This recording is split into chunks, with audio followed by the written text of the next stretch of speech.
Tinanggi po ni Bersamin, no? Ayon kasi dito kay ano, ito pa pala isang media pa 'to.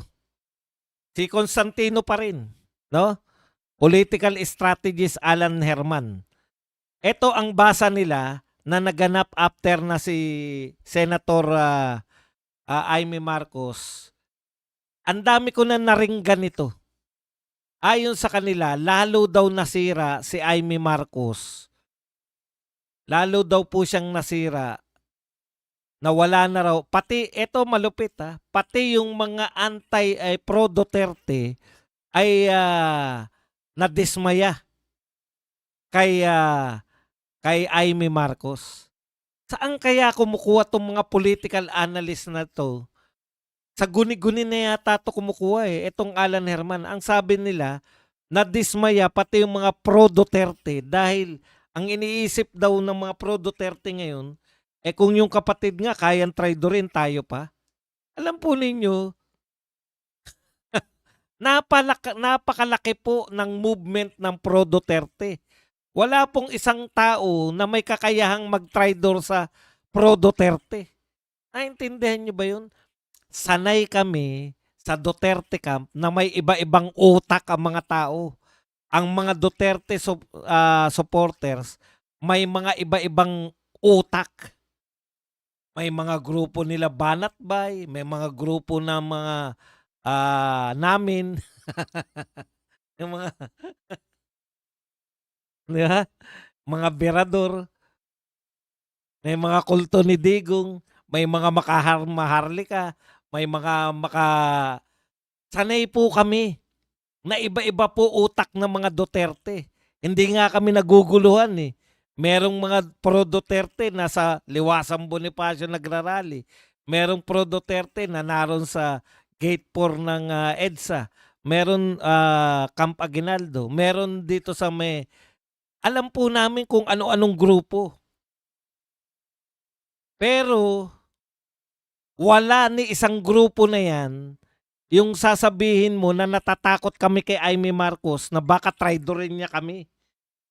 Ano ngayon kung traidorin kami ni Amy Marcos? Sa tingin nyo ba, pag may nag-traidor sa Duterte, matatangay niya yung mga Duterte? Ay, traidor yan. Sama tayo dyan. Ganun ba? Utot nyo. Tanga-tanga. Yan po, ganyan po katanga yung mga analyst natin. Anong meron sila na wala po yung mga political vloggers?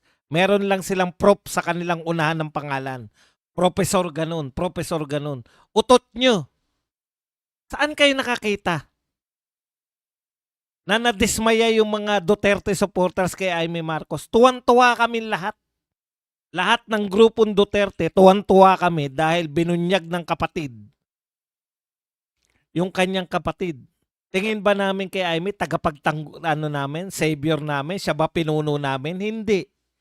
Tingin namin kay Amy, maraming tumitingin kay Amy, mangga si Amy, manggagamit. Pero mas matalino pa kami sa mga manggagamit Kaya namin gamitin yung mga manggagamit. Manggagamit ba kayo? Welcome. Gagamitin din namin kayo. Ano ba mga baho na ibubulgar ninyo? Sige. Tapos sasabihin ninyo na nadismaya daw tayo. Alam mo nyo kung kanino ko una narinig yan? Kay Llamas. Tapos susundan itong mga tokmol na to.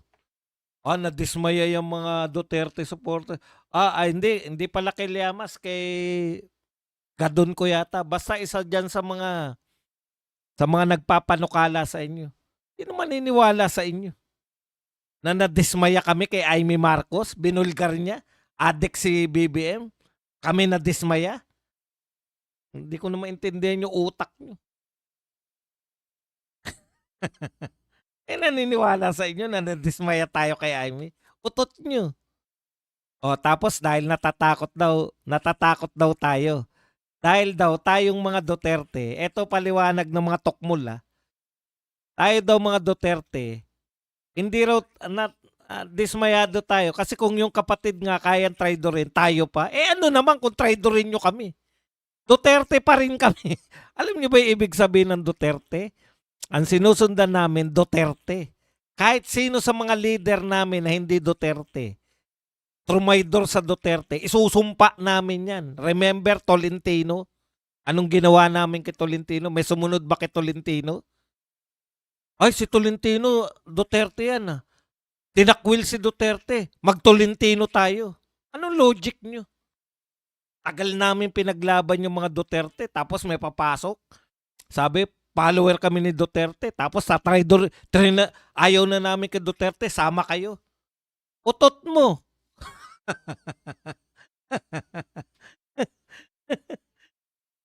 Okay na. Anong connect? Ha? May papasok sa Duterte, sasabihin nila, Duterte ako. Tapos maraming susuporta sa kanya dahil Duterte siya. Tapos sasabihin niya, ayoko na sa Duterte, sama kayo sa akin. Sasama kami. Tatingin mo. Okay na.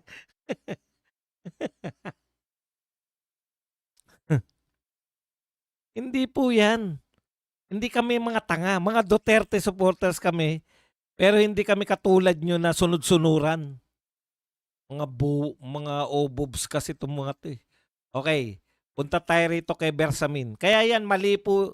Ewan ko kung saan nila nakuha. Nakakausap kayo ng Duterte? Meron kayo nakausap na isang Duterte na nadismaya?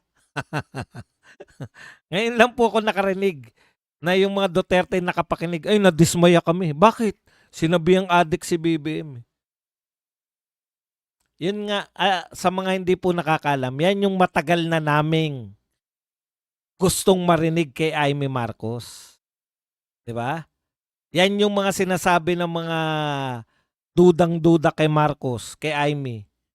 Na nagsasabi na, ano yan si Amy? Traitor yan o ano yan? Oh. Sige nga, sabihin mo nga na adik yung kapatid mo. Ngayon sinabi na, tsaka kami madidismaya. Angingot tong mga to. Pati mga damdamin ng mga Duterte, pinapaliwanag nyo na. Ang gawin ninyo, kumuha kayo ng mga pro-Duterte na mga political analyst.